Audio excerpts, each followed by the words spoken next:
আমি অনেকদিন পর আবার ব্লগিং করছি, জানি না, ঠিক আছে? যদি কিছু ভুল হয় সেটা দেখে নেবে, তোমরাও বুঝে নেবে, ঠিক আছে?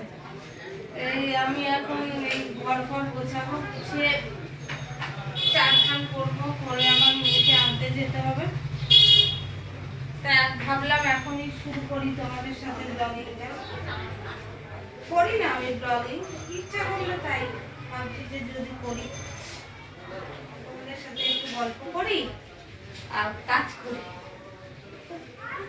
তোমরা যদি ভালোবাসা দাও তাহলে আমি ডেইলি ব্লগ করবো, একটু দেখো, সাপোর্ট করো। প্রচন্ড ঠান্ডা লেগে গেছে, খুব ঠান্ডা লেগেছে আমার, ওই কারণে এখন এই ঘরটা ঝাড় দেবো, ঝাড়টা দিয়ে ঘরটা মুছবো, মুছে তারপরে হচ্ছে তোমার চান টান করে নেবো। চান টান করে নিয়ে আনতে যাবো মেয়েকে স্কুল থেকে।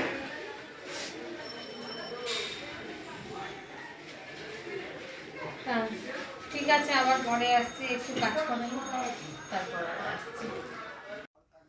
চলো ফ্রেন্ডস, তারপর অনেকটাই দেরি করে আবার এলাম তোমাদের সামনে।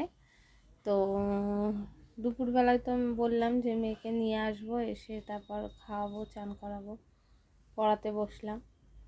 তারপর ব্লগ শেয়ার করা হয়নি তোমাদের সাথে। তো এখন আমি চলে এসেছি কাজে, আমার কাজের জায়গায় চলে এসেছি। তো ভাবলাম এখন একটু বসে আছি, একটু শেয়ার করি তোমাদের সামনে। আমি একদিন দেখাবো তোমাদের যে কোথায় কি করি না করি, ঠিক আছে? তো আমার অফিসটা ঘুরে দেখাবো তোমাদের। তো এই কথার মধ্যে তো চলে আসছে, আসলে ব্লগ করি না তো, ইচ্ছে হলো এখন করার, তাই। তাহলে আমি এখন রাখি, তোমাদের সাথে একটু অন হলাম, গল্প করলাম, বসে আছি তাই, কাস্টমার নেই তাই বসে আছি, ঠিক আছে? তো টাটা, দেখতে থাকো ব্লগটা। হ্যালো বন্ধুরা, সেই তোমাদের সাথে দেখা হয়েছিল বিকেলবেলা, আর এখন বাজে কটা কি জানি বলতে পারছি না, আমি তো অন্য ঘরে রয়েছি। তো এখন রুদ্রাণীকে খাওয়ালাম, এই যে তোমাদের রুদ্রাণী খাইয়ে উঠলো। আজকে আমার দেরি হয়ে গেছে কাজ থেকে আস্তে আস্তে, তা ওকে খাইয়ে এই উঠলাম।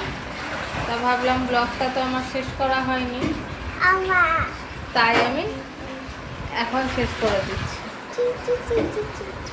তো যদি তোমাদের ব্লগটা আজকের ভালো লেগে থাকে, লাইক কমেন্ট শেয়ার করবে, চ্যানেলটাকে একটু সাবস্ক্রাইব করবে, হ্যাঁ দুটোই করে দিও, তোমাদের রুদ্রাণী বলে দিয়েছে দুটোই করে দিও। আর অনেকক্ষণ বাদে আবার এলাম, আসলে আমি যখন আসছিলাম রাস্তা দিয়ে, রাস্তাটা অনেকটাই খারাপ ছিল, ওর জন্য আর ক্যামেরাটা অন করা হয়নি। ঠিক আছে, তো চলো, গুড নাইট। গুড নাইট বলে দাও, গুড নাইট বলে দাও। আবার কালকে আসবো একটা নতুন ব্লগের সাথে। টাটা।